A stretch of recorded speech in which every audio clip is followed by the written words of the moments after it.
Think outside the box. Go beyond the horizon. These are common statements which we have encountered for many times already. But what do these statements really mean? Greetings everyone! In this video, we will all together learn about arts and creativity literacy. Under this topic, we will be encountering the following aspects: creativity and its definition, literacy and its definition, creative literacy, arts literacy, arts and creativity literacy combined, visual literacy and its components, visual communication, visual language, visual thinking, visual learning and visual perception, eye-hand-brain coordination, verbal creativity, visual creativity, and aesthetics. As we continue this journey, allow me to introduce myself first. I am Crisel Pamisa Recio, your topic presenter for today's session. As we start this discussion, kindly take note of the question written on the next slide. Are you ready? What role does art and creativity literacy play in our English language classrooms? Do you have your answer already to this question, or are you still uncertain? Well, let me help you to come up with a much better response. Listen well to this discussion video. Learn and relearn. Ken Robinson in 2015 defined creativity as working in a highly focused way on ideas and projects, crafting them into their best forms and making critical judgments along the way. The English word creativity comes from the Latin term creare, which means to create or to make. The word create appeared in English as early as the 14th century, notably in Chaucer, to indicate divine creation. Moreover, it has been known as the tendency to generate or recognize ideas, alternatives, or possibilities that may be useful in solving problems, communicating with others, and entertaining ourselves and other people. In order to be creative, you need to be able to view things in new ways or from a different perspective. Among other things, you need to be able to generate new possibilities or new alternatives. Tests of creativity measure not only the number of alternatives that people can generate, but the uniqueness of those alternatives. There are more words which we can relate to creativity, such as innovative, unique, different, ingenious, and many more. I will leave the listing of other related terms to you. What is creative literacy? Creative literacy is a concept that looks beyond sitting with a book. It is a holistic approach, in that it incorporates activities that can strengthen reading skills but are more focused in broader learning.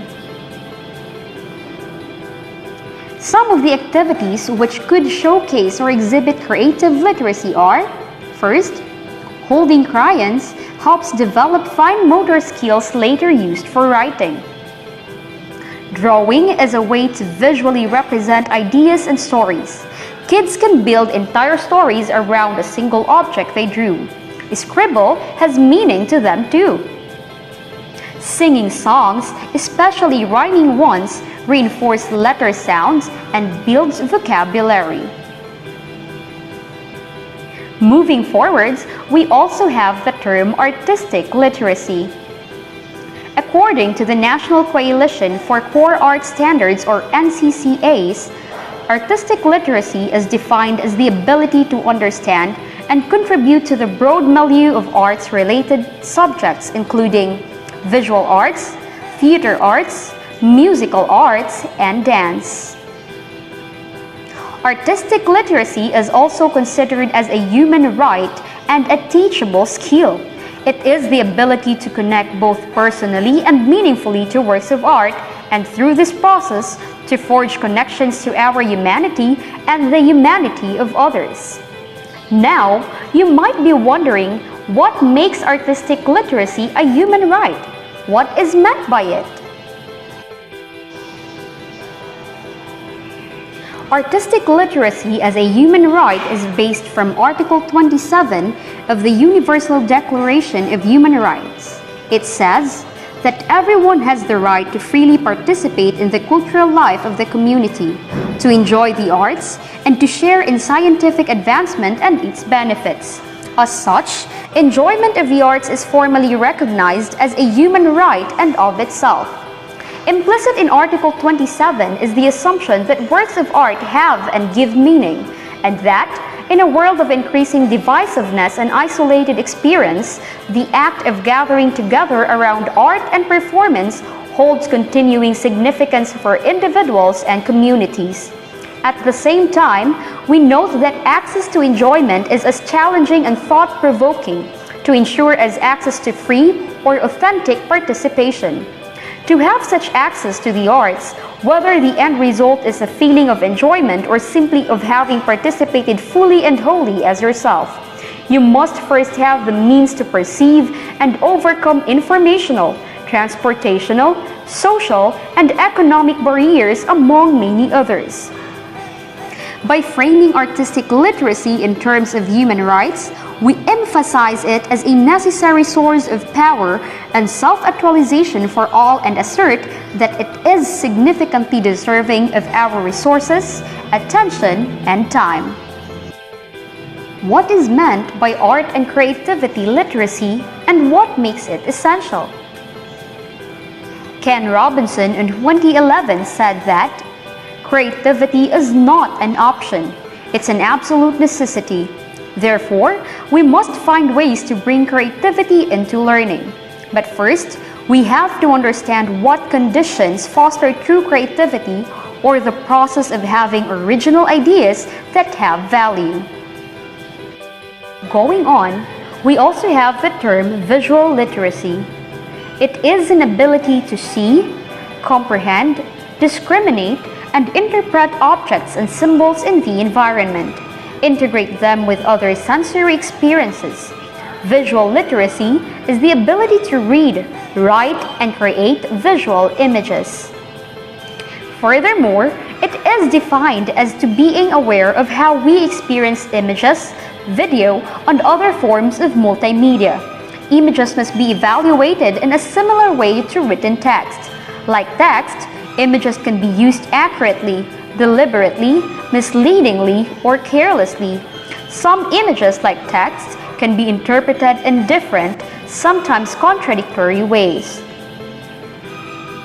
Also, it has been defined as a set of abilities that enables an individual to effectively find, interpret, evaluate, use, and create images and visual media. Visual literacy is by nature an organic concept that requires us to continually define and redefine its meaning as our world changes. Digital technology has greatly impacted our understanding of visual literacy as we now see children growing up with tablets and computers and what appears to be highly developed visual literacy instincts.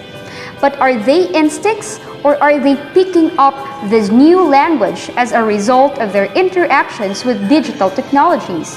And the answer is something which I would like you to formulate in your mind. To deepen our understanding on the importance of visual literacy, let us get to know what a visual literate person can do.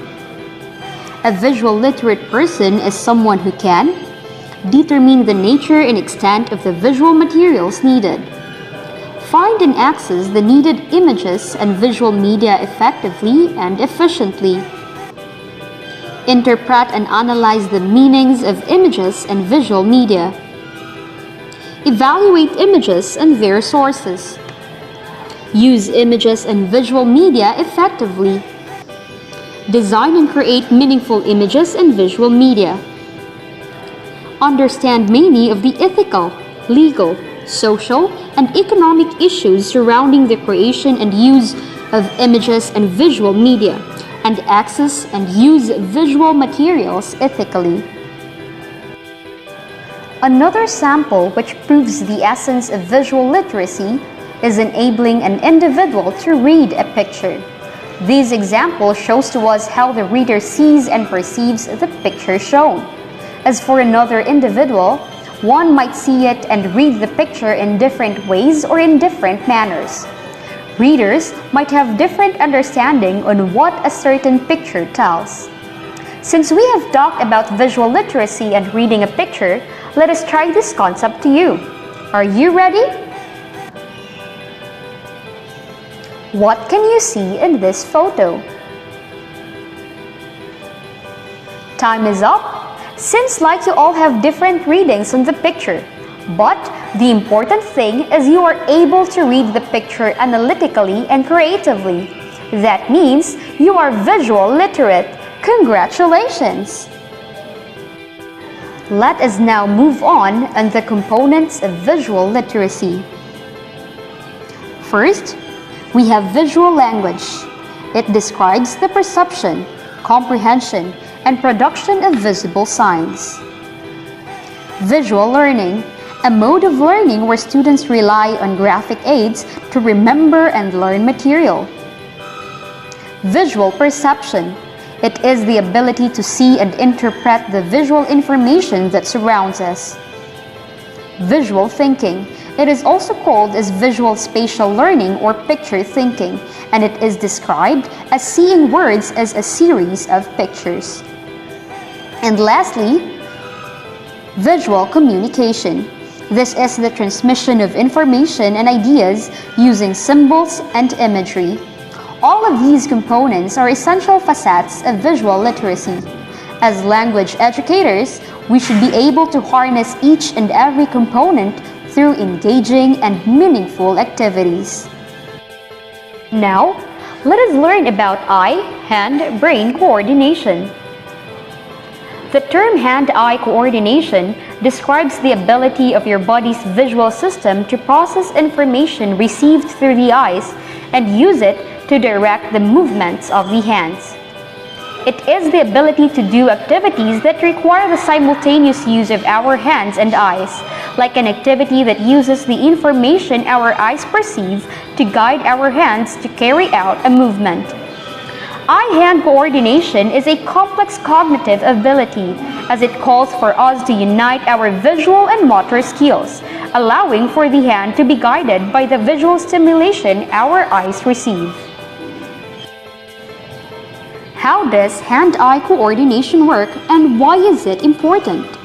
Hand-eye coordination encompasses the lightning-fast communication between the eyes, brain, and body that allows us to effectively and efficiently use our hands based on what we see. The process involves 3 steps. First, the eyes identify details that are relevant to a task. At snack time, a teacher opens a drawer and asks a toddler to get a spoon. The toddler scans the drawer's compartments to find the spoons. Second, the brain processes what the eyes see and sends instruction to the body to pick up a spoon. And third, the hands follow the brain's instructions. The toddler reaches into the drawer, grasps a spoon, and pulls it out. Hand, eye, and body coordination basically talks about how these 3 organs function harmoniously. In our classrooms, it is important that the teachers see how learners react to the stimuli around them. It is a complex cognitive ability as it calls for us to unite our visual and motor skills, allowing for the hand to be guided by the visual stimulation our eyes receive. Hand-eye coordination is especially important for normal child development and academic success, but is also an important skill that adults use in countless activities on a daily basis, which makes it important for teachers to notice if the learners are experiencing some problems with coordinating these organs, for it might hinder their development. What are the building blocks of hand-eye coordination? For this discussion, let us make use of the earlier example of a child being asked to get a spoon from the drawer. First is the vestibular system. It helps the child maintain balance and coordinate her head and eye movements so she can focus on the contents of the drawer. Visual tracking allows her to scan the contents of the drawer. Visual discrimination allows her to pay attention to detail so she can identify the spoons based on how they are different from other objects in the drawer. Proprioception provides an awareness of how to move her body parts and the correct amount of force she will need to grasp and hold onto the spoon. Gross motor skills allow her to use large muscles of her arm and shoulder to reach into the drawer. Fine motor skills allow her to use the small muscles of her wrists and fingers to grasp a spoon. And lastly, the motor planning. It has taught her, starting in infancy when she grabbed a dangling toy for the first time, on how to reach and grasp things automatically without having to remember the steps involved. Let us now move on to the definition of verbal and visual creativity. What is verbal creativity? It is defined as the new way on how we can cope and show some effort by acknowledging ourselves as great inventors. Creativity can measure through expressing great effort or creative thinking. Verbal creativity is mainly about being creative using language, may it be spoken or written. Next is, what is visual creativity? It is the ability to break imagined integrations of familiar patterns, and patterns create novel and useful patterns, which is considered multifaceted and complex and plays a critical role in many fields such as art, painting, and sculpture. To enlighten you with this concept, are you familiar with the Bollywood film titled Every Child is Special? The main character in that story is especially visually creative. The way he sees, perceives, processes, and makes sense of the things around him is to visually create images in his mind and other patterns he can think of. But please remember that not because we are not like him, we are not visually creative. There are moments in our lives when we analyze things through visually creating images in our mind. Some people are just much more of a verbally creative person rather than being a visually creative one. Every child is special. You are special. Let us now proceed to the last topic, aesthetics. What is aesthetics? It is a core design principle that defines a design's pleasing qualities. In visual terms, it includes factors such as balance, color, movement, pattern, scale, shape, and visual way. It is closely related to the philosophy of art, which is concerned with the nature of art and the concepts in terms of which individual works of art are interpreted and evaluated. Commonly, we define an aesthetically beautiful piece of art as something which is pretty, well organized, or something which is pleasing to the eyes. Under aesthetics are four important categories which can make or break the aesthetics of a piece of art. First is vision. The most dominant sense in majority of people is our sight. We can't stop ourselves to look at what we find beautiful. It is as if the light that reflects from the beautiful design acts as a magnet for our eyes. Visual aesthetics have these key elements: color, shape, pattern, line, texture, visual way, balance, scale, proximity, and movement. Using these elements well will help us achieve a good visual aesthetics. Next, we have hearing. Our ears are capable of perceiving a whole another level of aesthetic design. The ability to hear how your car engine works, how the digital product notifies you of new messages, and etc. This is the power of sound aesthetics.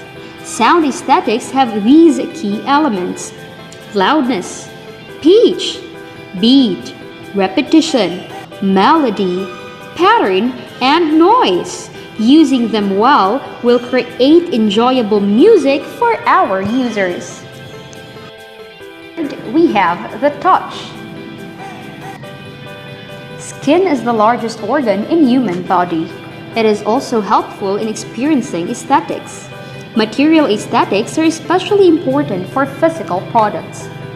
The key elements are texture, shape, weight, comfort, temperature, vibration, and sharpness. By mastering them, we can make our customers adore our products and make our products aesthetically pleasing. Fourth and last, taste and smell. Taste and smell are scents that help us experience aesthetic even more deeply. Especially in food industry and different environment designs, these senses play an important role in experiencing aesthetics. Key elements are strength, sweetness, sourness, and texture for taste. Use these elements when possible to enhance the full picture so that users and audiences can feel the aesthetics even deeper. That is all for our discussion. Thank you for listening. This is a course requirement for literacy, language, and education. Course instructor, Dr. Lloyd C. Hunahunan. These are the references used in this discussion.